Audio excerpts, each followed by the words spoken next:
अस्सलाम वालेकुम, मैं हूँ शाहजेब खानजादा। तहरीक इंसाफ मौजूदा हुकूमत को मानने पर तैयार नहीं है। सदर मुमलिकत और गवर्नर पंजाब मुसलसल हुकूमत को टफ टाइम दे रहे हैं। खासतौर पर नौ मुंतखब वजीर आला पंजाब हमजा शहबाज की हल्फबर्दारी हुकूमत के लिए दर्द सर बन गई है और अब हुकूमत ने अहम मौजूदा और साबका शख्सियात के खिलाफ आइन शिकनी का रेफरेंस लाने का फैसला कर लिया है। इस हवाले से ज़राए का कहना है कि तहरीक इंसाफ हुकूमत की अहम शख्सियात के खिलाफ आर्टिकल 6 के तहत रेफरेंस की तैयारी शुरू कर दी गई है।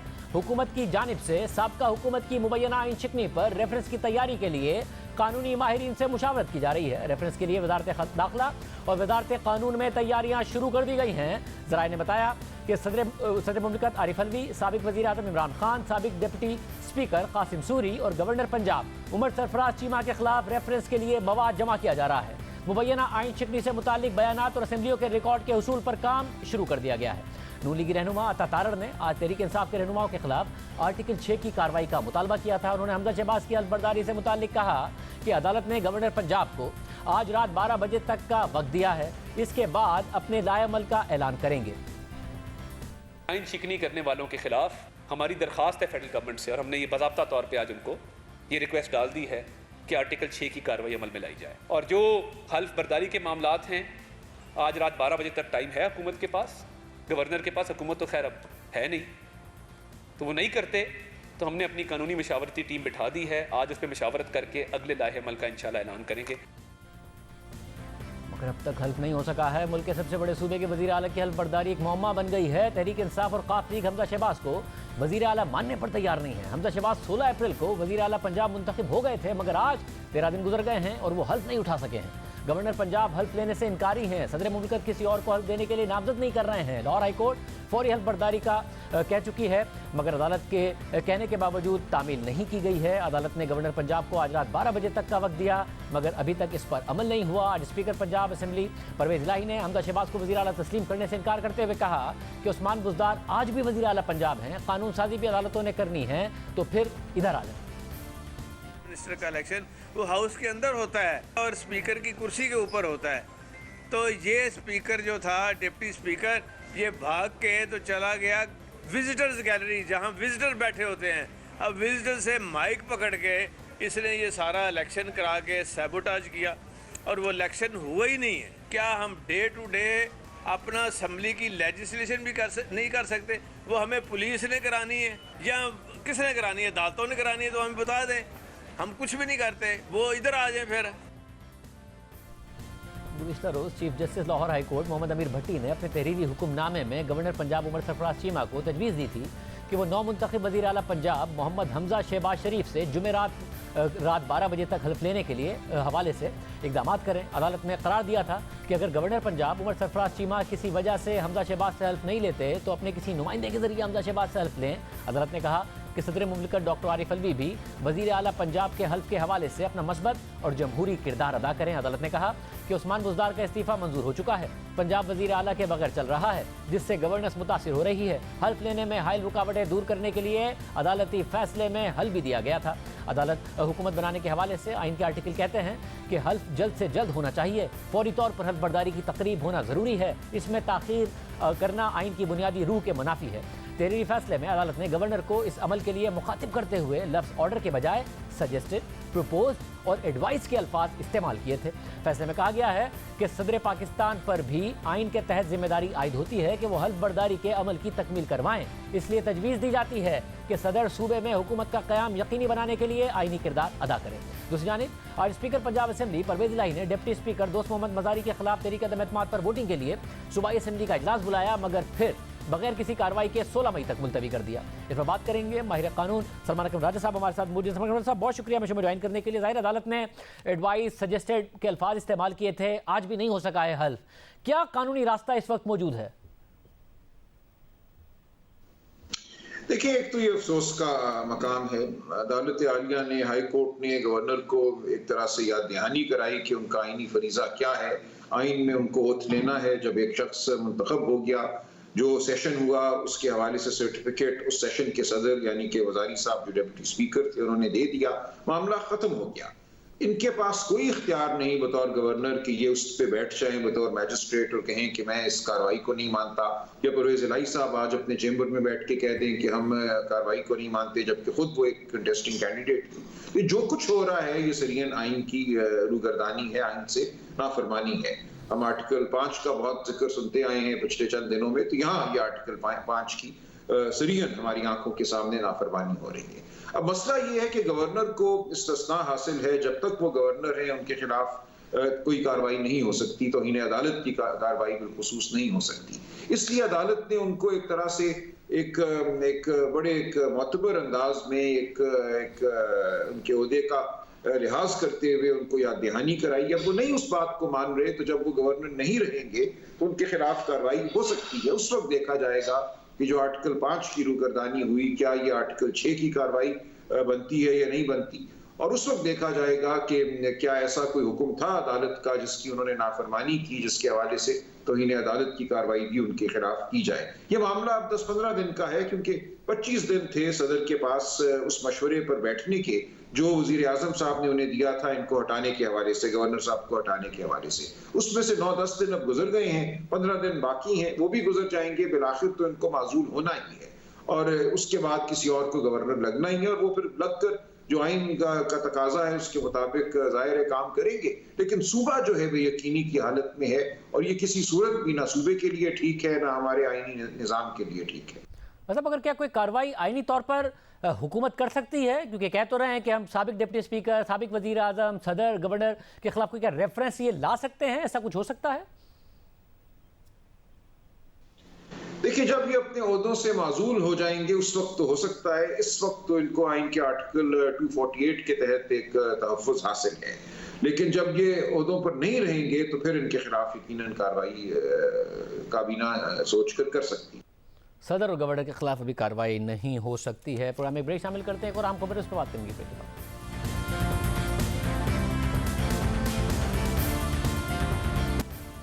अमरीकी साजिश का दावा तो झूठा साबित हो रहा है, मगर साथ साथ इमरान खान मीडिया के खिलाफ भी एक बयानिया बना रहे हैं और मीडिया को भी मुबैना अमरीकी साजिश का हिस्सा करार दे रहे हैं, मगर एक बार फिर से गलत बयानी कर रहे हैं और झूठ का सहारा ले रहे हैं।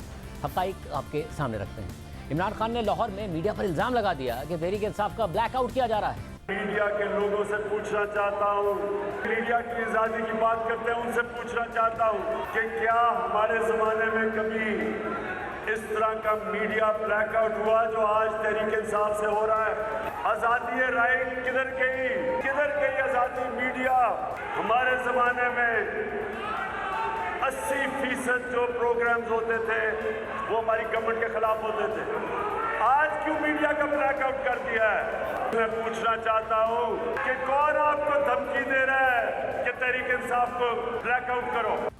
जिस वक्त इमरान खान ये इल्ज़ाम लगा रहे थे उस वक्त भी जियो समेत तमाम बड़े चैनल्स इमरान खान की तकरीर बराह रास्त नशर कर रहे थे। उनका ये इल्ज़ाम भी बराह रास्त जियो समेत तमाम बड़े चैनल्स पर दिखाया जा रहा था।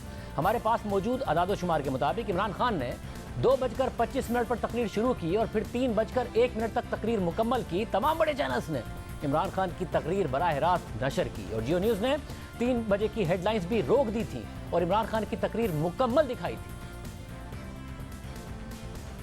आज अपने मीडिया के लोगों से पूछना चाहता हूँ जो कि मीडिया की आज़ादी की बात करते हैं उनसे पूछना चाहता हूँ कि क्या हमारे ज़माने में कभी इस तरह का मीडिया ब्लैकआउट हुआ जो आज तहरीक इंसाफ से हो रहा है? इमरान खान का ब्लैकआउट का बयान ही गलत बयानी है, क्योंकि ब्लैकआउट का मतलब होता है कि सिरे से दिखाया ही ना जा रहा हो। जब भी इमरान खान ने अवामी जलसे से खिताब किया तमाम चैनल्स ने बराह रास्त नशर किया और ये सिर्फ एक मिसाल नहीं है। 13 अप्रैल को इमरान खान ने पेशावर में जलसे से खिताब किया। रात 11:53 पर उन्होंने खिताब शुरू किया और 12:24 तक तकरीबन 31 मिनट तक जियो न्यूज़ समेत तमाम बड़े चैनल्स ने उनका पूरा खिताब बराह रास्त दिखाया। इसके बाद 16 अप्रैल को कराची में जलसा हुआ, वहाँ भी तमाम चैनल्स ने जलसे की भरपूर कवरेज की और इमरान खान का खिताब बराह रास्त नशर किया गया। 11:13 पर खिताब दिखाना शुरू किया गया और 12:13 तक जियो न्यूज़ समेत तमाम बड़े चैनल्स ने पूरा 1 घंटा बराह रास्त उनका पूरा खिताब दिखाया। इसी तरह गुज़िश्ता हफ्ते 21 अप्रैल को इमरान खान ने लाहौर में जलसा किया। इस जलसे की भी भरपूर कवरेज हुई, तमाम चैनल्स ने बराह रास्त दिखाया इमरान खान ने 10:29 पर खिताब शुरू किया। 11:40 तक ये बराह रास्त दिखाया गया। तकरीबन 71 मिनट तक जियो न्यूज़ समेत तमाम बड़े चैनल्स ने इमरान खान की पूरी तकरीर दिखाई, मगर फिर भी शिकायत की जा रही है कि ब्लैकआउट किया गया है। इसके अलावा इमरान खान ने दावा किया कि उनके दौर में मीडिया आज़ाद था। इस दावे का भी आदादुशुमार से जायजा लेते हैं। तहरीक इंसाफ 2018 में इक़्तिदार में आई और आलमी तंजीम रिपोर्टर्स विदाउट बॉर्डर्स ने अपनी साल 2018 की रिपोर्ट में पाकिस्तान को 139वां नंबर दिया हुआ था। फिर उसके बाद तहरीक इंसाफ के दौर में मीडिया आज़ादी के लिए पाकिस्तान की आलमी रैंकिंग में हर साल मुसलसल कमी ही होती रही। रिपोर्टर्स विदाउट बॉर्डर्स की 2019 की रिपोर्ट में आज़ादी इजहार राय और आज़ादी सहाफ़त में पाकिस्तान की रैंकिंग मजीद कम हो गई और वो 139 से कम होकर 142 पर आ गया। और फिर इसके बाद 2020 और 2021 में पाकिस्तान की रैंकिंग मजीद 3 दर्जे कम होकर 145 पर आ गई। सिर्फ यही नहीं, इसी इदारे रिपोर्टर्स विदाउट बॉर्डर्स ने गुज़िश्ता साल जुलाई में साबिक वज़ीर आज़म इमरान खान को प्रीडेटर्स ऑफ प्रेस फ्रीडम की फहरिस्त में शामिल किया। इमरान खान के अलावा भारतीय वज़ीर आज़म नरेंद्र मोदी और 37 दीगर हुक्मरानों को भी इस फहरिस्त में शामिल किया गया था। अपनी रिपोर्ट में इसकी वजह भी बताई गई कि ये तमाम 37 हुक्मरान सेंसरशिप के जरिए सहाफ़ियों को जेल में डालकर या उन पर तशद्दुद के जरिए आज़ादी सहाफ़त को कुचलते हैं। वज़ीर आज़म इमरान खान के बारे में रिपोर्ट में लिखा गया कि उन्होंने 2018 में हुकूमत मिलने के बाद से ही मीडिया की आज़ादी पर पाबंदियां लगाना शुरू कर दी थी। उनके दौर में जमहूरी क़ुव्वतें कमज़ोर हुई हैं और सिविलियन बालादस्ती के बजाय डीप स्टेट मजबूत हुई है। आलमी इदारे ने इमरान खान की मीडिया पॉलिसी को डिक्टेटरशिप से तशबीह दी क्योंकि पाकिस्तान की आलमी रैंकिंग में मुसलसल कमी हो रही थी। इसके बारे में हकाइक हम आपके सामने रख देते हैं। तहरीक इंसाफ ने हुकूमत में आने से पहले अपना एक मंशूर जारी किया जिसमें मीडिया की आज़ादी के बारे में लिखा था कि हम एक मजबूत और आज़ाद मीडिया को बरकरार रखने के लिए पुरज़म हैं जो जिम्मेदाराना सहाफ़त को यकीनी बनाने के लिए अपने कवानीन वज़ा करेगा। और साथ ही लिखा था कि पेमरा को खुद मुख्तार बनाया जाएगा ताकि वो इलेक्ट्रॉनिक मीडिया की आज़ादी को निशाना बनाने के लिए किसी भी हुकूमत के हाथ में सियासी आला ना बन जाए। लेकिन तहरीक इंसाफ के दौरे हुकूमत में इसके बिल्कुल बरक्स हुआ। न सिर्फ पेमरा को इस्तेमाल करते हुए मीडिया पर गैर एलानिया पाबंदियां लगाई गई, मीडिया मालिकान को हिरासा किया गया, सहाफ़ियों को निशाना बनाया जाता रहा। खुद हुकूमत आज़ादी इजहार राय और आज़ादी सहाफ़त के पैमाने को नज़रअंदाज करते हुए मुतनाज़ कानून साजी की कोशिशें भी करती रही। आज पूरा मीडिया इमरान खान की तकारीर दिखा रहा है, मगर आज इमरान खान मीडिया ब्लैकआउट की बात कर रहे हैं, लेकिन उनकी हुकूमत में ही इसकी कई अहम मिसालें मौजूद हैं। अप्रैल 2019 में सहाफ़ी गरीदा फारूकी तहरीक इंसाफ की मुआशी पॉलिसियों पर साबिक वज़ीर ख़जाना इसाक डार का इंटरव्यू कर रही थी तो अचानक उनका इंटरव्यू ऑफ एयर करा दिया गया। और उसकी वजह पेमरा ज़राए ने यह बताई थी कि इसाक डार इश्तिहारी मुल्ज़िम और मफरूर हैं। मगर फिर जब BBC पर इसाक डार को एक इंटरव्यू में मुश्किल सवालात का सामना करना पड़ा तो वो इंटरव्यू उर्दू में तर्जुमा करा के प्राइवेट चैनल पर और PTV पर चलवाया गया। साबिक वज़ीर आज़म नवाज शरीफ की तकरीर दिखाने पर पाबंदी लगा दी गई। मुतादिद चैनल्स को मरियम नवाज के इंटरव्यूज़ करने से रोक दिया गया। सिर्फ यही नहीं, इसी तरह जुलाई 2019 में साबिक सदर आसिफ अली जरदारी का हामिद मीर को दिया गया इंटरव्यू भी नशर करने से रोक दिया गया। और फिर केबल पर जियो न्यूज़ की नशरियात रोक दी गई। लेकिन ये वो वाहिद वजह नहीं है जिसकी बुनियाद पर पाकिस्तान की आज़ादी इज़हार राय और सहाफ़ती आज़ादी की आलमी रैंकिंग कम होती रही और यहाँ सहाफ़ियों और सहाफ़ती इदारों पर हमले और पाबंदियाँ बढ़ती रहीं। मुल्क के सबसे बड़े मीडिया ग्रुप के एडिटर इन चीफ को मार्च 2020 में गिरफ्तार कर लिया गया और उसके बाद केबल पर जियो की नशरियात भी बंद कर दी गई। 34 साल पुराने केस में 200 दिन से ज़ायद जेल में रखा गया जिसकी अक़वाम मुत्तहिदा समेत कई आलमी इदारों ने भी शदीद मजम्मत की। और उसके बाद तहरीक इंसाफ ही के दौर में वो केस झूठ साबित हुआ और उन्हें बरी कर दिया गया। इसके अलावा सहाफ़ियों को हिरासा किए जाने के वाक़यात में इजाफा देखा गया। उन्हें FIA की जानिब से नोटिस भेजे जाते रहे। सहाफ़ियों को उनके काम की वजह से गिरफ्तार किया गया, धमकियाँ दी जाती रहीं, कातलाना हमले भी हुए। वफाकी दारुल हुकूमत से दिन दिहाड़े सहाफ़ी अगवा हुए, यहाँ तक के मुतादिद सहाफ़ियों को ऑफ एयर भी करा दिया गया। मगर इन तमाम वाक़यात में से किसी एक वाक़े में भी कोई भी मुल्ज़िम गिरफ्तार नहीं हुआ, किसी के खिलाफ कार्रवाई नहीं हुई। गुज़िश्ता साल FIA ने सहाफ़ी आमिर मीर और इमरान शफकत को अचानक गिरफ्तार कर लिया और उनके घर वालों को भी नहीं बताया गया। इसी तरह गुज़िश्ता साल मई में सहाफ़ी असद तूर पर इस्लामाबाद में उनके घर में हमला किया गया। मुसल्लह अफराद ने उन्हें बदतरीन तशद्दुद का निशाना बनाया। उनसे पहले इस्लामाबाद में ही सीनियर सहाफ़ी और साबिक चेयरमैन पेमरा अबसार आलम पर फायरिंग हुई। गोली लगने से वो शदीद जख्मी हुए। जबकि जुलाई 2020 में इस्लामाबाद से ही सहाफ़ी मतीउल्लाह जान को दिन दिहाड़े अगवा किया गया। किसी वाक़े के मुल्ज़िमान के खिलाफ कुछ नहीं किया गया, यहाँ तक कि उल्टा इन सहाफ़ियों के खिलाफ मुहिम चलाई गई। तहरीक इंसाफ के 3.5 साल हुकूमत में सहाफ़ियों को हिरासानी के वाक़यात में इजाफा हुआ। गैर एलानिया सेंसरशिप की शिकायत सामने आई। हुकूमत की मीडिया पॉलिसी सवालात की जद में रही। आलमी इदारे भी इस हवाले से अपने खदशात का इजहार करते रहे और अपनी रिपोर्ट्स में पाकिस्तान का तज़किरा करते हुए रहे। लेकिन अब साबिक वज़ीर आज़म इमरान खान ये दावा कर रहे हैं कि उनके दौर में मीडिया आज़ाद था। जो कि सरासर गलत है, सरासर गलत बयानी है। उनके दौर में वही मीडिया आज़ाद था जो उनके हक में था, और इमरान खान उन सहाफ़ियों को ही आज़ाद सहाफ़ी तस्वुर करते थे जो उनके हक में बोलते थे। अपने दौरे हुकूमत में तहरीक इंसाफ मीडिया को सेंसर करती रही, और अब तहरीक इंसाफ की कोशिश है कि किसी तरह मीडिया को डिस्क्रेडिट कर दिया जाए और उस पर इतना दबाव डाला जाए कि वो तहरीक इंसाफ के खिलाफ बात करने से कतराए। और जहाँ तक ब्लैकआउट की बात है तो इस वक्त तहरीक इंसाफ ने जियो न्यूज़ का बायकॉट किया हुआ है। गुज़िश्ता 2 माह से तहरीक इंसाफ का कोई रहनुमा जियो न्यूज़ के किसी प्रोग्राम में शरीक नहीं हो रहा है, मगर उसके बावजूद जियो न्यूज़ इमरान खान की तकारीर मुसलसल दिखा रहा है। अब से कुछ देर पहले भी उनका खिताब इसी प्रोग्राम के दौरान दिखाया गया। अगर कोई रहनुमा प्रोग्राम में शरीक हुआ भी तो उसे भी बाद में मना कर दिया गया। उस रहनुमा ने हमें बताया कि मुझे सख्ती से मना कर दिया गया है। ना सिर्फ जियो न्यूज़ का बॉयकॉट किया हुआ है, बल्कि जियो न्यूज़ को कवरेज से भी रोका जा रहा है। 23 अप्रैल को इमरान खान ने बनी गाला में प्रेस कॉन्फ्रेंस की तो जियो न्यूज़ को कहा गया कि वो कवरेज के लिए ना आए। उसके बावजूद उनकी प्रेस कॉन्फ्रेंस जियो न्यूज़ ने दिखाई। फिर 27 अप्रैल को इमरान खान ने लाहौर में तहरीक इंसाफ के कारकुनों से खिताब किया तो इस दौरान भी जियो न्यूज़ को कवरेज से रोक दिया गया। उसके बावजूद उनका खिताब जियो न्यूज़ पर दिखाया गया। उस वक्त जियो न्यूज़ की टीम को धमकाया गया। सहाफ़ती इक़दार के मुताबिक हमने 28 अप्रैल यानी आज अपने प्रोग्राम में शिरकत के लिए एक साबिक वज़ीर को प्रोग्राम में शिरकत की दावत दी तो उन्होंने प्रोग्राम में शिरकत करने से इनकार कर दिया और कहा कि आइंदा चंद दिनों में जियो न्यूज़ के दफ्तर पर पथराव भी हो सकता है। ये कोई नई बात नहीं है। 2014 में तहरीक इंसाफ के धरने के दौरान भी जियो न्यूज़ के इस्लामाबाद के दफ्तर पर हमले होते रहे। 22 से ज़ायद मरतबा इमारत पर पथराव हुआ, और इस सब के बावजूद इमरान खान ये दावा कर रहे हैं कि उन्हें ब्लैकआउट किया जा रहा है, जबकि उनकी तकारीर मुसलसल और मुकम्मल दिखाई जा रही हैं। तहरीक इंसाफ के दौर में ब्लैकआउट नहीं होता था, वो ये कहते हैं। हालांकि नज़र आता है कि किस तरीके से तहरीक इंसाफ के दौर में सेंसरशिप होती थी, पैमरा को इस्तेमाल किया जाता था, यहाँ तक इस्तेमाल किया जाता था कि अगर आप नैब के ओपोजिशन के खिलाफ केसेस के हक में बात करेंगे तो कर सकते हैं, अगर उन केसेस की मेरिट पर सवाल उठाएंगे तो नोटिस जारी किए जाते थे। यहाँ तक कि हमारे इस प्रोग्राम को चेयरमैन नैब के ऊपर सवाल उठाने पर मुल्क से बगावत का नोटिस जारी किया गया पैमरा की तरफ से, जिसको हमने हाई कोर्ट में चैलेंज किया और उसके बाद फैसला आया। प्रोग्राम में शामिल करते हैं।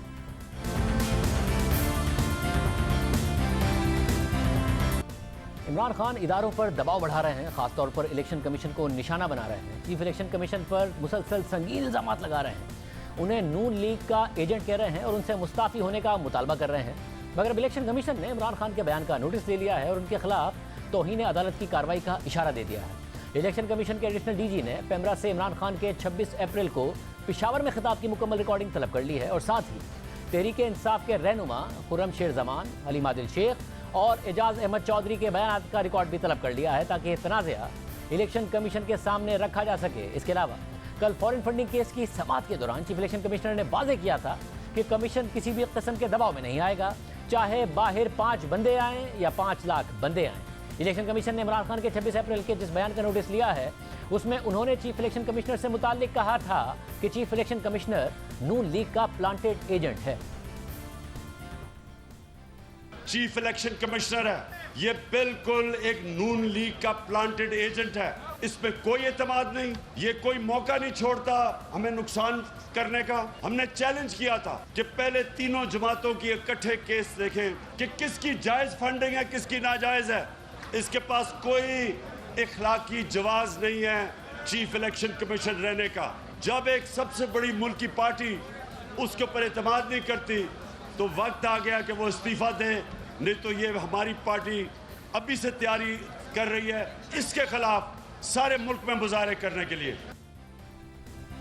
जब से डस्का के ज़िमनी इंतखाबात में प्रिजाइडिंग अफसरान को अगवा किया गया, चीफ इलेक्शन कमिश्नर ने इसका नोटिस लिया, तहरीक इंसाफ की हुकूमत के खिलाफ फैसला दिया, तब से Tehreek Insaf chief election commissioner के खिलाफ हो गई है। हालांकि उस फैसले को जब आला अदलिया में चैलेंज किया गया तो आला अदलिया ने भी इलेक्शन कमीशन के फैसले को मुस्तरद नहीं किया था। अब अहम बात यह है कि इलेक्शन कमीशन एक आईनी इदारा है और इलेक्शन एक्ट 2017 के तहत इलेक्शन कमीशन को हाई कोर्ट के बराबर इख्तियारात हासिल हैं और वो हाई कोर्ट ही की तरह तौहीन अदालत की कार्रवाई भी कर सकता है और तौहीन अदालत के मुर्तकिब किसी भी शख्स को सज़ा दे सकता है।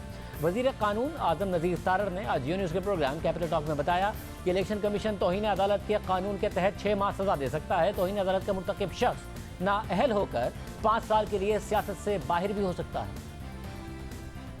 इलेक्शन कमीशन ऑफ पाकिस्तान ने आज नोटिस लिया है तो वो क्या कार्रवाई कर सकते हैं इमरान खान साहब के खिलाफ और बाकी लोगों के खिलाफ? उसको वही इख्तियार हैं जो हाई कोर्ट और सुप्रीम कोर्ट को हैं, यानी कि वो कंटेम्प्ट ऑफ कोर्ट में 6 माह तक सजा दे सकते हैं और उसके अलावा कोई भी जुर्माना जो है वो उन पे आयद किया जा सकता है और वो डिस्क्वालीफाई हो जाते हैं। 5 साल के लिए सियासत से भी बाहर होते हैं। इससे पहले 2017 में भी इमरान खान को ऐसे ही बयानात और इल्ज़ामात की वजह से इलेक्शन कमीशन में तौहीन अदालत की कार्रवाई का सामना करना पड़ा था और उन्हें माफ़ी मांगना पड़ी थी, और तब जाकर इमरान खान के खिलाफ तौहीन अदालत का केस ख़त्म हुआ था। ये मामला भी फॉरेन फंडिंग केस ही का था, जिसमें इमरान खान ने इलेक्शन कमीशन और उस वक्त के चीफ इलेक्शन कमिश्नर सरदार रजा खान पर जानिबदारी के इल्ज़ामात लगाए थे। और फिर अकबर एस बाबर ने अपनी एक दरख्वास्त में इलेक्शन कमीशन की तवज्जो इस जानिब मबजूल कराई थी, जिसके बाद इलेक्शन कमीशन ने इमरान खान को शो कॉज नोटिस जारी किया था और फिर अदम पेशी पर उनके नाकाबिल ज़मानत वारंट भी जारी कर दिए गए थे, जो बाद में इस्लामाबाद हाई कोर्ट से मुअत्तिल हो गए थे। और फिर खुद इमरान खान को इलेक्शन कमीशन में पेश होना पड़ा, मुआज़रत करना पड़ी। इमरान खान ने तहरीरी माफ़ीनामा लिख कर दिया, जिसमें कहा कि उन्होंने इलेक्शन कमीशन के बारे में जो अल्फाज कहे थे उस पर उन्हें पछतावा है। इमरान खान ने खुद रोस्ट्रम पर आकर भी यही अल्फाज दोहराए थे और फिर मीडिया से भी बात की थी। तो मैं फिर से वाज़ेह करता हूँ, मेरी तनकीद कभी ये नहीं थी किसी को पर्सनल, किसी को बुरा भला कहना। मेरे रिएक्शन, अगर मेरे रिमार्क एक्सट्रीम आए थे इलेक्शन कमीशन के खिलाफ, वो एक रिएक्शन था। वो ये था कि मेरे खिलाफ अरेस्ट वारंट निकाल दिए। कमीशन तनकीद करती इसलिए है ताकि गवर्नमेंट को ऑन टोज रखें, ताकि गवर्नमेंट इस्लाहत करे।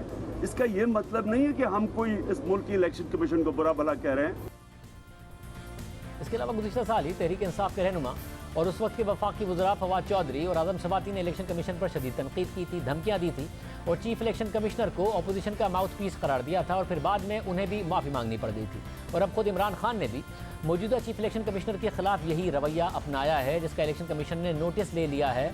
और ये जो पहले उन्हें माफ़ी मांगनी पड़ी थी और जो पहले तौहीन हुई थी वो साबका चीफ इलेक्शन कमिश्नर के बारे में थी, मगर ये वही इलेक्शन कमिश्नर हैं, चीफ इलेक्शन कमिश्नर हैं, जिन्हें खुद इमरान खान ने नामजद किया था। फॉरेन फंडिंग केस के हवाले से उन पर भरपूर एतमाद का इजहार किया था और उन्हें हुकूमत और अपोजिशन का मुत्तफ़िका चीफ इलेक्शन कमिश्नर करार दिया था। और गुज़िश्ता चीफ इलेक्शन कमिश्नर पर तनकीद करते हुए कहा था कि अब जो चीफ इलेक्शन कमिश्नर लगाया है ये सही तहकीकात करेंगे, क्योंकि ये हमने लगाया है, अपोजिशन के साथ मिलकर लगाया है। स्क्रूटनी कमेटीज को प्रेशराइज किया गया, उन पर इन्फ्लुएंस किया गया और उसकी वजह से ये डिले हो गया, वरना ये 6-7 साल मामला नहीं लगना चाहिए। देखें, इसके पीछे कुछ और था। इनका अपना इलेक्शन कमिश्नर था पिछला वाला, हैंड पिक्ड, और एक जो प्रोज कर रहा था कि तहरीक इंसाफ का असल में इस पार्टी का सबसे बड़ा दुश्मन था, वो जाके गेम खेल रहे थे हमारे साथ, इसलिए डिले हो रहा था। वो बदनीयती के ऊपर था। आज इलेक्शन कमीशन पे हमें एतमाद है, क्योंकि ये जो इलेक्शन कमीशन है हमने चॉइस से, यानी हमारा भी इनपुट है, ऑपोजिशन और गवर्नमेंट के मिल के किया। पहले तो इनके अपने थे ना, अब इनके सामने सब रखें, और मैं इसलिए कहता हूं कि ये पब्लिक के सामने जाना चाहिए। मगर इमरान खान ये जिम्मेदारी भी इस्टेब्लिशमेंट पर डाल रहे हैं और ये कह रहे हैं कि चीफ इलेक्शन कमिश्नर के लिए सिकंदर सुल्तान राजा का नाम फौज की तरफ से आया था। मगर कल हमारे प्रोग्राम में वज़ीर दिफा ख्वाजा आसिफ ने बताया कि सिकंदर सुल्तान राजा के बतौर चीफ इलेक्शन कमिश्नर नाम की चिट मेरे हाथ में परवेज़ खटक ने दी थी। उस वक्त किसी भी स्टेज पर उन्होंने नहीं कहा कि यह नाम फौज की तरफ से आया है। कमिश्नर साहब का नाम जो है मेरे हाथ में चिट जो है परवेज़ खटक साहब ने दी और उन्होंने कहा जी कि हमारी तरफ से ये प्रपोज्ड है। इनिशिएट इन्होंने किया, इंडोर्स हमने किया, आज ये उसको गालियां दे रहे हैं। उस वक्त कहा था, इन्होंने आपको बताया था कि ये फौज की तरफ से आया है, क्योंकि आज इमरान खान साहब कह रहे हैं कि फौज की तरफ से नाम आया था सिकंदर सुल्तान राजा साहब का। क्या बताया था और कंसेंसस डेवलप करने में उस वक्त फौज ने किरदार अदा किया था आप लोगों के साथ? हमारे सामने इन्होंने किसी स्टेज पे नहीं कहा कि ये फौज का, फौज की तरफ से आया हुआ है या एस्टेब्लिशमेंट का प्रपोज नाम है, ऐसी कोई बात नहीं हुई। और दूसरी जानिब आज इलेक्शन कमीशन में तहरीक इंसाफ के 20 मुनहरिफ अरकान कौमी असम्बली के खिलाफ रेफरेंस की समाअत हुई, जहां चीफ इलेक्शन कमिश्नर ने स्पीकर कौमी असम्बली को 6 मई तक जवाब दाखिल करने की हिदायत की और कहा है कि हम 30 दिन में फैसला कर लेंगे। आज के प्रोग्राम में इतना, याद दीजिए। अल्लाह हाफ़िज़।